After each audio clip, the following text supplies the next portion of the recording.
everybody, and welcome. Today I'm going to be talking about a very special category of board games that sort of bridge the gap between the more casual types of board games such as Monopoly and Sorry, Trouble, those kinds of things, and go into the more complicated Euro style like Power Grid and eventually, you know, the really higher up ones like Game of Thrones and those kinds of games. And for me personally, this is a very important category because this is sort of the transition that I went to when I was younger.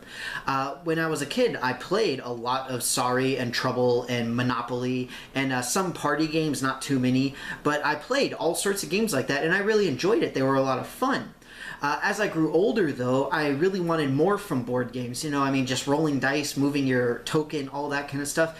It's just not nearly as fun to me as really going through, looking at strategies, all of that kind of stuff. But that being said, I have my very special copy of Monopoly here that I've had for many, many years. I love playing it. It's still a lot of fun, but again, it's not something that I reach to every single time I'm really thinking, you know, I want to play a game, I'm going to play Monopoly. I'd rather play something else. But the reason this particular Monopoly is so special is this is actually the Heidelberg edition of Monopoly, Heidelberg being the city in Germany, which means that the entirety of this game is all in German. And I think it makes it a lot more fun. Now, you might be saying, well, why is it in German? Zumindest diese Weise können Sie so tun, es ist ein Eurospiel. Now, that being said, I'm going to move on real quick, and like I said, these are really transitionary games that are sort of the in-between of the more casual games and the more intensive games. So what I'm looking for in this particular category are not only games that are relatively simple to pick up, but ones that have particular themes that people would really enjoy, and also a really nice mixture of different mechanics. Because the more mechanics you can get from a single game, the better off that you're going to be in the long run as you're playing more and more and more, because you'll begin to really recognize a lot of these more familiar mechanics after you've already seen it several times. So that being said, I'm going to go ahead and get started with a couple of honorable mentions.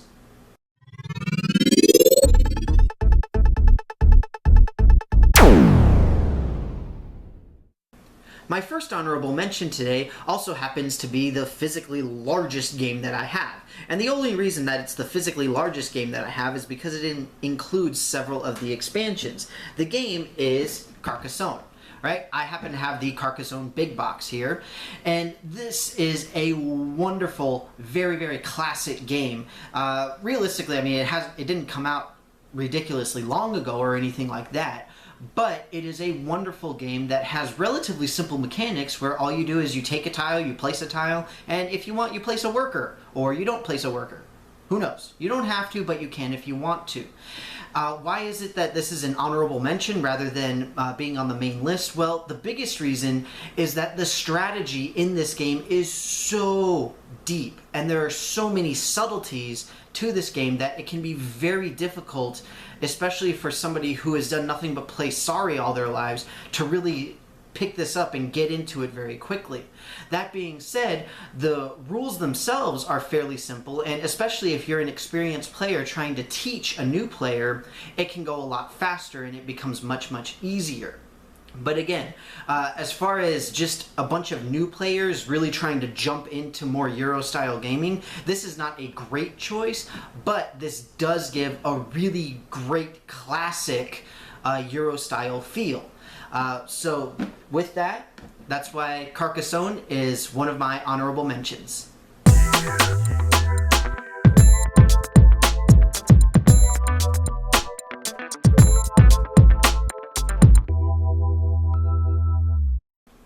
My second honorable mention is a game that I've talked about several times. It's a wonderful, wonderful strategic game that's very, very easy to pick up and great for many, many people. It is The Settlers of Catan. Now, I have talked about this game, like I said, many, many, many times. It's a very, very fun game, obviously extremely classic game. It's been around many, many years. It's a lot of fun, and Like Carcassonne, though, there are a lot of really subtle strategic movements that you have to do, and in addition to that, you do have a good deal of luck-based gameplay in terms of you have to roll the dice to determine what commodities and types of things you're going to get. But this does introduce a lot of very important mechanics. You've got trading, you've got item collection, you've got the need to potentially block off other players. All of these kinds of things. It is a great game, and not only that, you really can't argue with something that's on the shelves of really major retailers. Normally, with a lot of games, you can only get them at specialty game stores, but this is one that has really broken through that particular ceiling and gone more mainstream, which is great news for it. But again, it's something that might not be wonderful for really new to Euro type players, but it is certainly possible to pick up, and it is relatively simple, but the subtleties are really what give it the great deal of strategy that I love about this game. So that's why Settlers of Catan is my second honorable mention.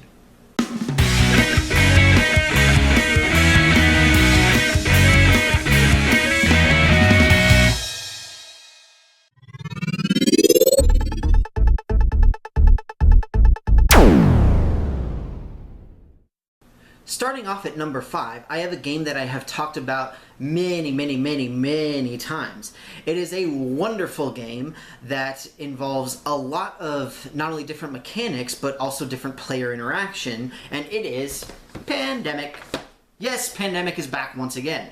Why is it back in this case? Well, first off, for casual games, aside from real party style games like Apples to Apples and things like that, you really don't have a whole lot of teamwork.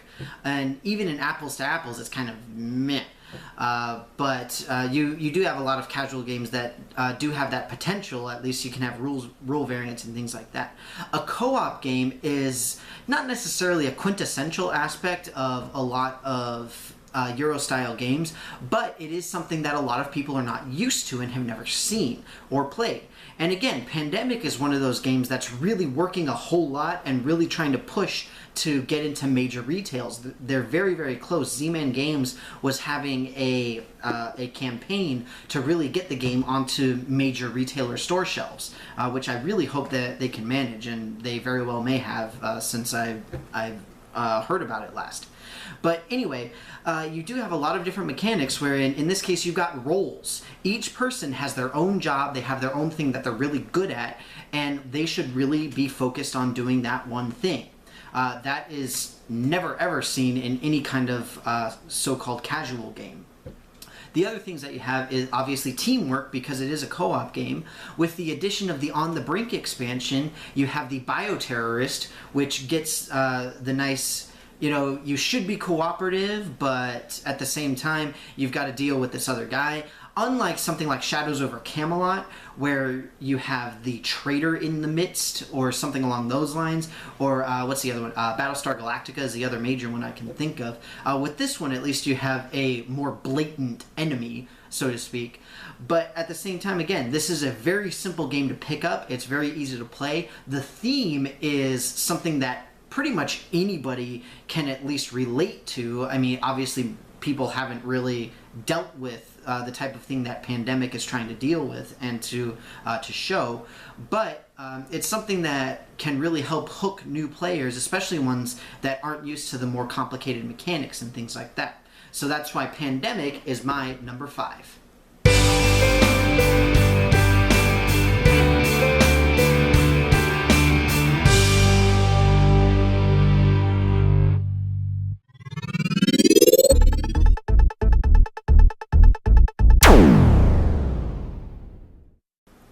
At number 4, I have a game that I haven't really talked about a great deal, but it is a wonderful game that is another sort of deceptively simple type of thing that recently got a wonderful rework. The game is Lost Cities. Previously, this was only a 2-player game, but now it's been bumped up to 4 players, and it's a really surprisingly fun and surprisingly very strategic and potentially difficult game to play. It involves a lot of mechanics mechanics along the lines of you really have to pay attention to what your opponent is doing, what cards they can potentially have, what cards they're throwing away, what they might be trying to go for, all of that kind of stuff. It's all in this game. It's a lot of fun. It's a very simple board/card-based game, and you just move around your little tokens as you're moving up towards the different excavation sites, and you have to answer a lot of relatively subtle questions like, you know, I've got these cards, but is it really worth it to even start doing this track? How much longer do we have until we have to end? Am I going to be able to pick up bonuses? All of these kinds of things. A lot of, in this case, somewhat minor mechanics that you see throughout a lot of various Euro and other styled games.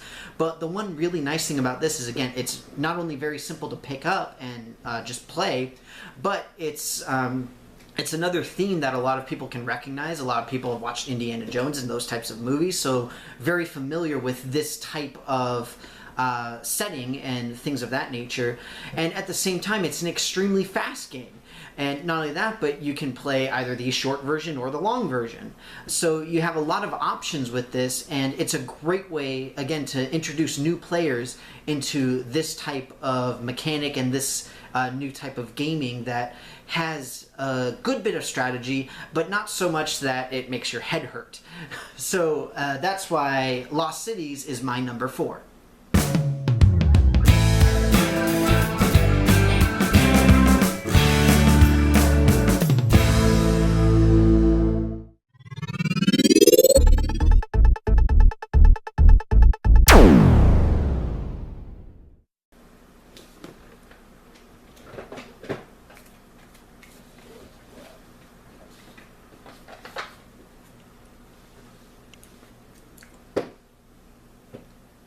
At number 3, I have a game that I've talked about a few times, but not too many, that is a wonderful game that I particularly very much enjoy, as well as its expansion. The game that we've got now is Kingsburg, and its expansion to Forge a Realm. Kingsburg is a really fun game from one of my favorite publishers, Fantasy Flight. And in this game, it is a dice rolling game. It is very much a luck-based game. But I think in that sense, it creates a very smooth transition from a Monopoly player, for example, because, I mean, you're used to really rolling dice and, you know, you figure out what you've got. But in this case, the whole point is you're figuring out what you can do with those. You've got a bunch of different options for where you can put your dice, and this is another great game that has a lot of various mechanics, particularly things involving keeping track of your opponents. And with that kind of thing, there's a lot of potential for them to screw you over, but not so much in a game like say Power Grid, where they can completely block you off or take a power plant that you were wanting, things of that nature. With this, it's more of just a minor, I was going to do that and now I have to figure out something else type of thing. There's more than often an option in Kingsburg that you can do something else with whatever you roll. But again, like all the games that I'm talking about today, this is a simple game to pick up. It's got a lot of interesting Euro-style mechanics that can work very well as a sort of introduction. You've got building, you've got resources, you've got resource management because of that. You've got the attackers, so in a sense you've got sort of a co-op, but not really, because you're not necessarily fighting together except for the king, all that kind of stuff. To Forge a Realm adds a lot of really interesting mechanics, and again, it is a modular expansion, which means that you can play with some, all, or none of the expansion, and you still have a really great game. There's some awesome additions that the To Forge a Realm adds, but again, you don't have to play with them if you don't want to, particularly, again, if you're just introducing yourself to these kinds of games. Kingsburg is a really great way to start. Especially because it does involve the dice rolling, how to use those dice, how to move on from a starting point, all of this kind of stuff. Wonderful game, lots and lots of fun, and again, relatively short. So if you're in the mood for just something really quick, Kingsburg really fits the bill. So that's why Kingsburg is my number 3.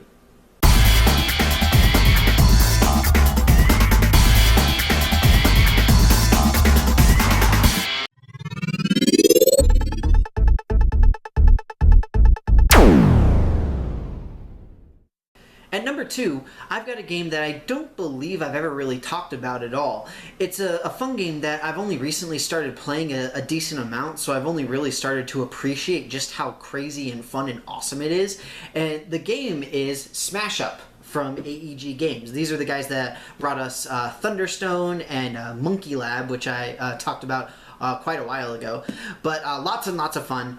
Really, really cool game. And this is a very interesting game because it is solely a card-based game. It's not a board game per se, but still, it is a fun game that has a lot of mechanics of certain Euro-style games. You have, in this case, sort of think about a combination of Thunderstone with the collective attacking, and then you've got Dominion with deck building, along with the crazy weird quirkiness of Munchkin, and that's pretty much Smashup.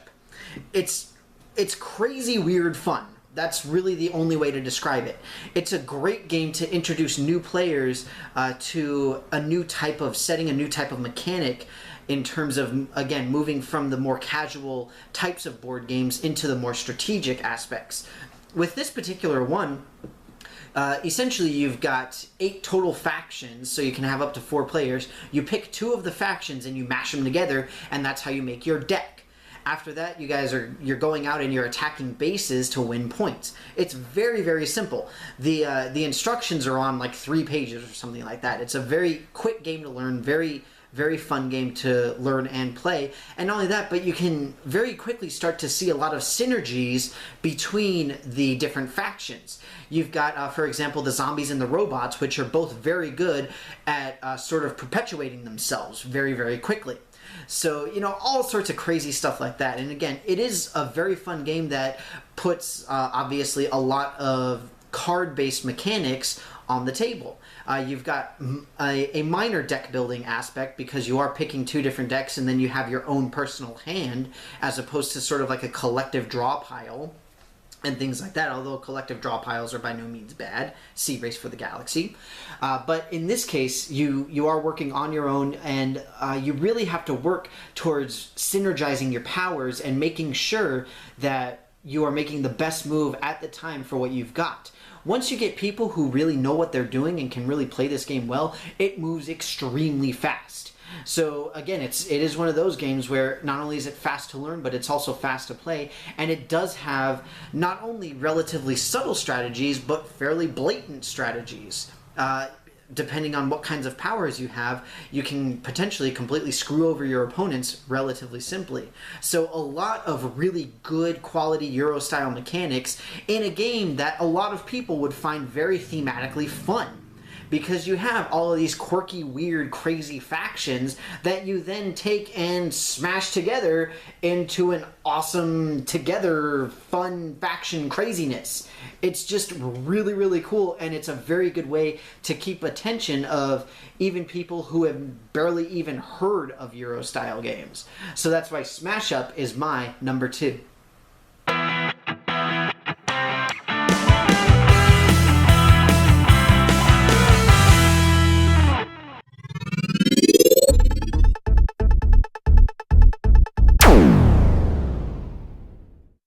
At number 1, I've got a great game from a wonderful publisher, Days of Wonder. This particular game has been around for a decent amount of time, and I think it's really the epitome of this particular gap in the casual games towards the more strategic and Euro-style games. The game that I'm thinking of right now is Ticket to Ride, along with its expansion 1910. This expansion is wonderful. It actually increases the size of all of the cards in the game to the standard Euro-sized card, which is slightly smaller than a typical playing card. That being said, it is a massive increase and a huge help to actually playing the game. So why is it that this game, in addition to the expansion, my number 1 for this particular category? Well, there are several reasons. First off, we're looking at games that are relatively simple and introduce a lot of mechanics. As far as relatively simple goes, this game has an instruction booklet that's only about 3 pages. Very, very fast to learn. You take cards, and then you put down trains if you've got the cards. Easy peasy, right? Very, very simple to learn. It's one of those types of games where it's easy to learn, hard to master. A wonderful type of game, right? And again, the other thing is introducing mechanics. In this case, you get a very famous Euro game mechanic, which is what I like to call the screw you mechanic. In this case, you have the sort of power grid-esque type where you can actually physically block your opponents from going to a specific location using your trains, which is really awesome. And again, it is not quite ubiquitous throughout Euro-style games, but pretty close. A lot of Euro-style games use some variant on the screw you mechanic. Otherwise, as we say, it's not a Euro game if you can't screw over your opponents. And in this case, it's a lot of fun. It's a theme that a lot of people can easily recognize, although they probably won't be too ecstatic about it. I know that there aren't really a whole lot of serious, super awesome train lovers around that would just jump at the game simply because it's about trains. That being said, the actual theme is somewhat secondary to the mechanics that it uses, which are, again, fairly simple, but at the same time have a lot of subtle strategy, which is a great sort of transition from the more casual and very less strategic, far less strategic games into the far more strategic, a lot of strategy, and just generally far less luck. And not only that, but sadly a lot longer, which is another reason why I like this game, is because the games tend to be very, very short while you're playing this, like many of the games that I talked about today. But at the same time, I think that this is a wonderful sort of transition simply because a lot of people will understand it quickly, they'll be able to play it quickly, just in terms of taking their turns relatively quickly, not to mention the entirety of the game itself. And again, it introduces a lot of great mechanics. There are a ton of expansions for it, which is wonderful. It's a really fun game, and it's a nice game in the sense that you do have a great deal of strategy to it, but you can still have some luck as far as the cards go. You know, you might get a flipped up cards that are all reds, and you just so happen to need reds and your opponent doesn't need reds. So good for you, way to go, awesome. That's great. But at the same time, a more heavily strategic player or a strategy-based player will typically be able to win over somebody who doesn't really bother as much with strategy and instead just go straight for trying to build exactly what it is that they're trying to build. And if you do that, then if you have an opponent who's played even a decent amount, they can more than likely see what you're trying to do and stop you. And then you're forced to go around and do all this kinds of crazy stuff. Makes the game very, very fun. Lots of strategy again, but it's strategy not necessarily at a low level, but strategy that's relatively easily palpable for somebody who has only really been exposed to the Monopoly and Life and games of that nature. So that's why Ticket to Ride is my #1 game that bridges the gap between our casual gaming and our more strategic Euro-style gaming.